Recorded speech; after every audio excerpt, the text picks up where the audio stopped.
And then last but not least, Mr. Mayor, I got to give some love to Ray McGuire. Ray McGuire is one of these people. First of all, he's the only black man to be president of a major investment bank on Wall Street today.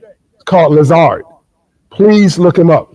The president of Lazard, a major investment bank, not the minority division, not the I'm letting the black people group, not the, affirmative. No, this is the company. And he was vice chairman of Citigroup before that. And he issued a report, Mayor, that showed that discrimination against blacks alone from the year 2000 to the year 2020 cost the U.S. economy $16 trillion. It was not, I love math because it doesn't have an opinion. That's a Melody Hobson quote. And that got Wall Street's attention because now, wait a minute, hold on, discrimination is costing us revenue, it's costing us money. Money on the table. We got to knock that off, right? So, and Ray McGuire is one of these guys who, and really the only one, I see Ambassador Young is waiting, he's going to bring us home. Ray McGuire is one of these guys that call at 10 o'clock at night. I guess he said, if you call me, then I'm going to tell you exactly what I feel.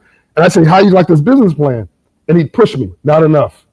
How are we going to do this? How are you going to achieve that? I'm like, well, look, we don't even have a business plan. Why are you jamming me up? Like, at least it's something. He's like, no, that's not good enough. And he would push me. Every call, he'd push me to be better. So I thank you, Ray McGuire. I thank you, Killer Mike. I thank you, Alex Rodriguez, all of you heroes and sheroes.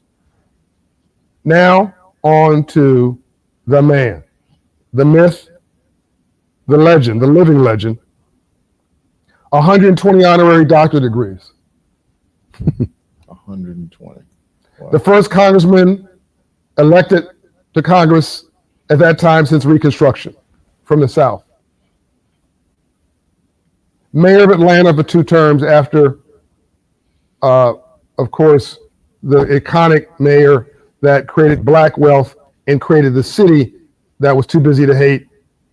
Here comes Mayor Young after that, opening up to the international community. Brought the Olympic Games to Atlanta in '96. By the way, my wife, Shatra Bryant, is on. She's one of the delegates because she's chairwoman of the National Minority Health Association. She helped to design the uniforms, the NBA uniforms for the '96 Olympic Games because she's a designer as well. Coincidence. Ambassador Young brought the Olympic Games here because he had all the votes because he was co-chair of the Olympic Games because he was the UN ambassador, first black man to be UN ambassador in the history of the United States of America. Presidential Medal of Freedom, U.S. Presidential Medal of Freedom. By the way, there were 5 of those in Atlanta, 5 Presidential Medal of Freedom awardees. French Foreign Legion awardee. But most importantly, father, friend, husband to Carolyn Young, father to great kids, Bo Young, my brother, his daughter who just gone into heaven, Lisa Alston. Right arm to Dr. Martin Luther King Jr., the strategist for the Second Reconstruction, and one of the framers, I think, of the American freedom story. Ambassador Andrew Young helped to bring us home. We have a special surprise after Ambassador Young. We're going to also, I'm told, going to list all of the delegates, all 100 founding delegates. Their photo and image and name will be put on the screen. I want to thank all these heroes and sheroes who've been with us. And Ambassador Young, if you can give me 1 second, I was going to mention a couple of names just now. Sean Wilson, Mayor Randall Woodford of Birmingham, Ryan Wilson, Dr.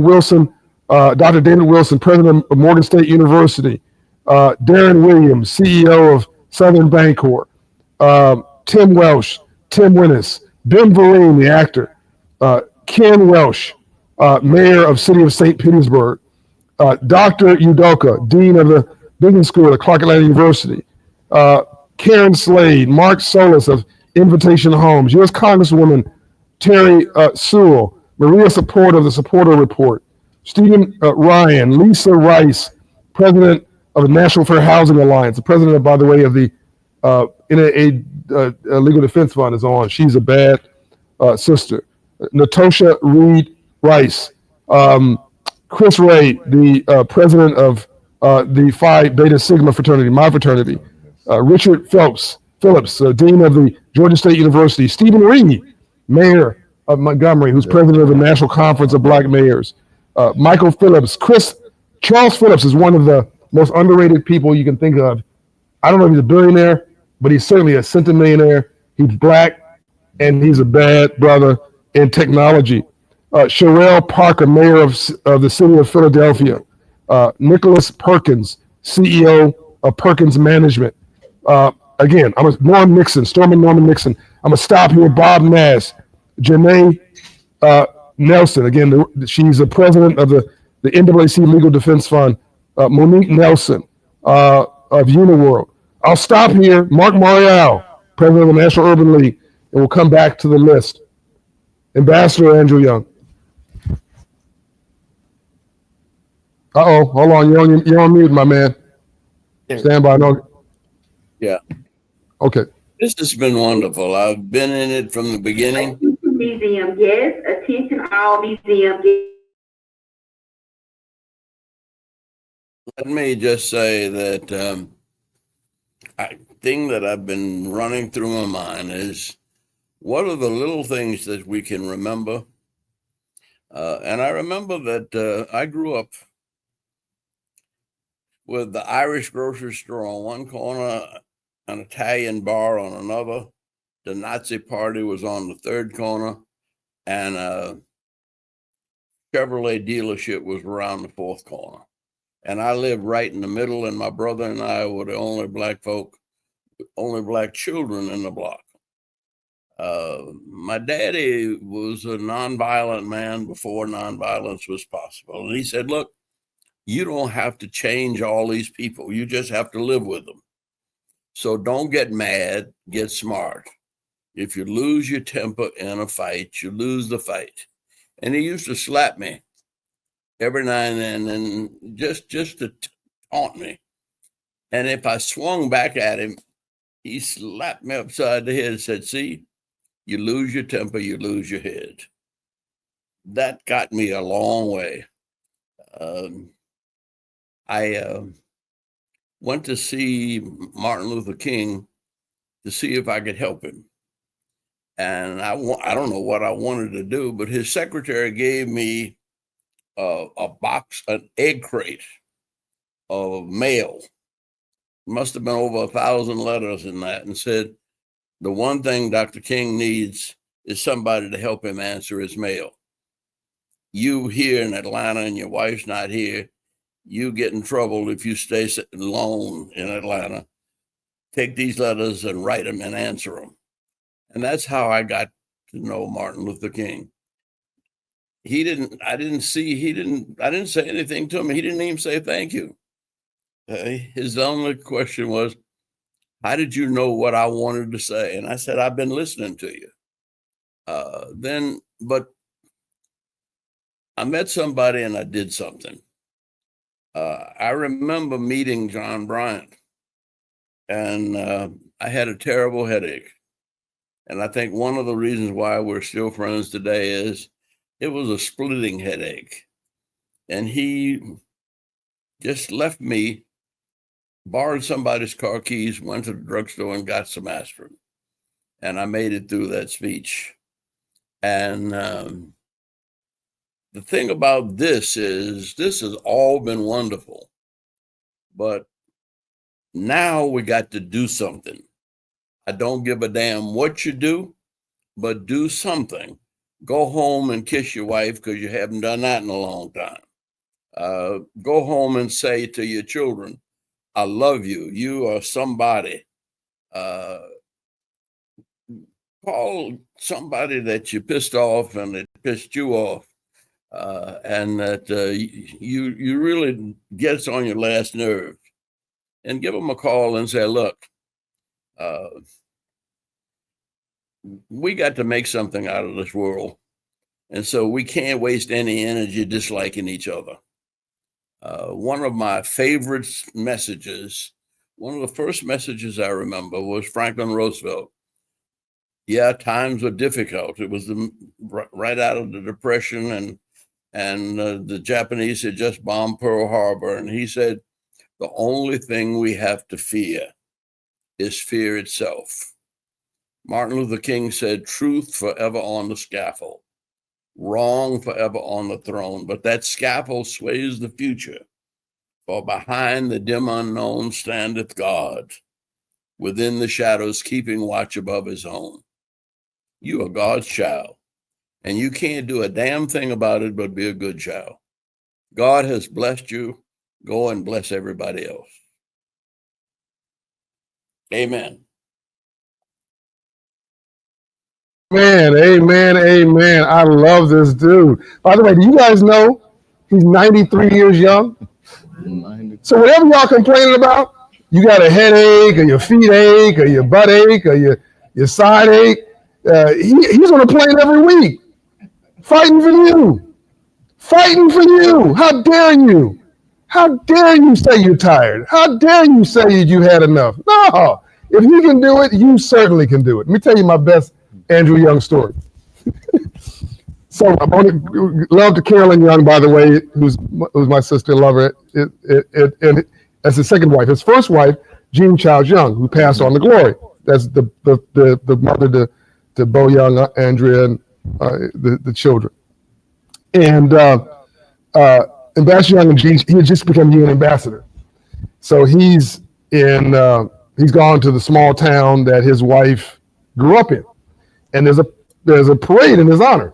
And so he's in this Cadillac and he's sitting in the back and he and Jean Childs Young in there and everybody's praying. Oh my God, Ambassador, oh, this is fantastic. And Jean says, Andy, there's that guy over there, the bum, that was my boyfriend in high school. And Ambassador Young said, well, you could have married him. And without missing a beat, she said, yeah, if I had married him, he'd be the UN ambassador for the United States of America. That's amazing. By the way, you can't make this up. Dr. King's wife and Andrew Young's wife were born and raised in the same little small town of a couple thousand people. What's the chances of that? That's all God. I want to end where we started. I want to thank Mayor Paul Young. I hope you guys have enjoyed this. I hope that this was an adequate way to honor Dr. King's life and legacy and the life he gave so that we might have life. The 57th anniversary of his assassination at the Lorraine Motel, the National Civil Rights Museum, which is now taking guests from all races and creeds of people. We wouldn't have had this without you, Mayor. Right upstairs where Dr. King was assassinated. I will be touring it. When you come to Memphis, you should tour it. Take a moment to know your history. Watch that last speech that he wrote, that he gave, the mountaintop speech. Read his book, Where Do We Go From Here? And as Ambassador Young said, be about something, do something. We're going to read the names of as many names as we can of the founding delegates. We're going to scroll the images and faces of these founding delegates. You'll be hearing. Go to the website, download My Business Plan for America, Business Plan for Black America, Business Plan for Women, Business Plan for Asian America, Business Plan for Latin America, Latino Americans, Business Plan for Native American Indians, and Business Plan for Rural America, and a Business Plan for America. I wrote them all. If you don't like them, blame me. And you can change them, adapt them. It's open source. You can sit at your kitchen table with your family. Talk about it. Sit with your girlfriend. Sit with your fraternity and your sorority. Go to your barbershop. Go to your nail salon. Talk about them. Spread them. Share them. And then move on them. And then this group of founding delegates will start taking this framework and putting meat on the bone in the next few months. By the way, there's papers that are, I'm told, from the founding delegates online also you can download. You'll be seeing more documents from them being loaded over the next few months. This is not over. This is the beginning. And at the Hope Global Forum in December, we will come with a more refined version of this. I want to thank Emory University, the economics department, and the leaders there for backstopping this plan, along with the business school at Clark Atlanta University, where I'm on the board at Clark Atlanta, for putting meat on the bones along with the founding delegates. We end where we started, Mr. Mayor. You invited me here after I was chastised by Roland Martin and others. I want to thank you for hosting us. Thank you.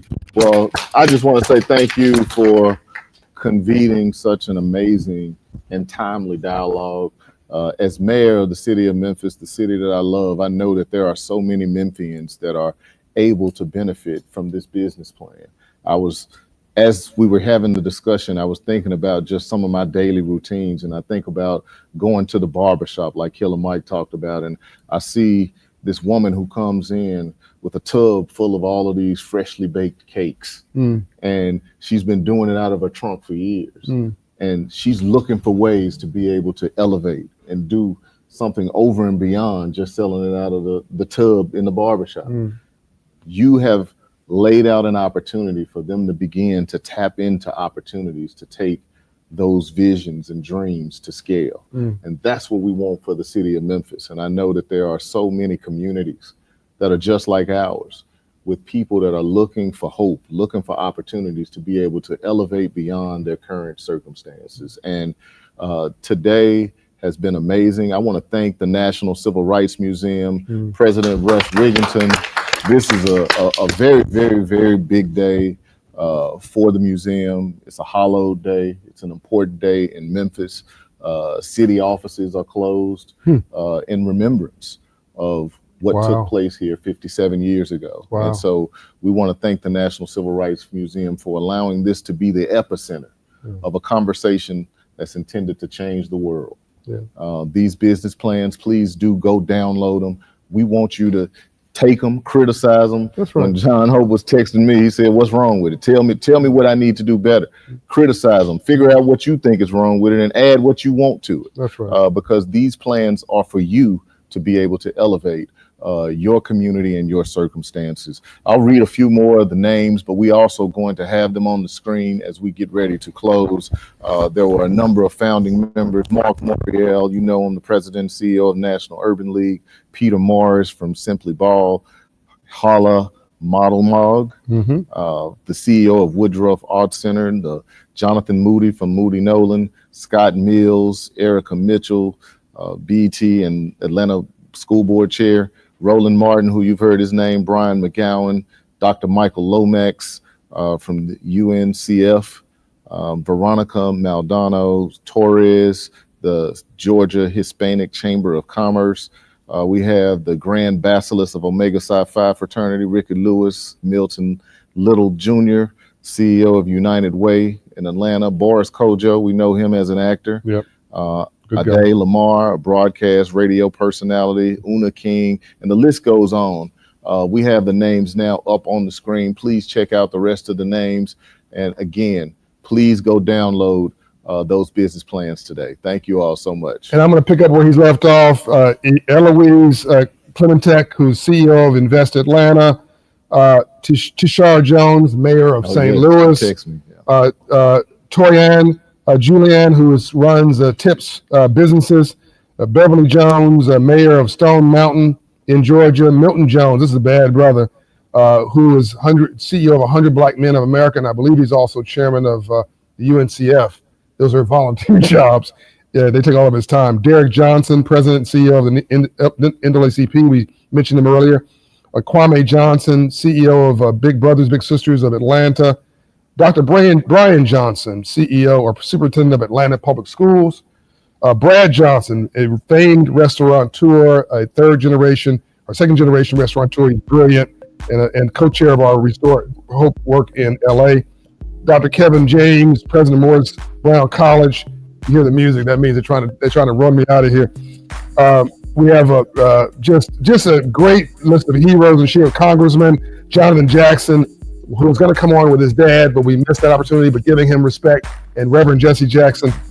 Go online to see all of the heroes and sheroes. Dr. George Frazier, Hill Harper, Henry Ford III. Oh my God. Caroline Folin of Emory, Chrissy Furchow of Wells Fargo, the highest ranking Black female at Wells Fargo, Alan Fleischman. Young Dro was on the entire time watching, the rapper. Thank you.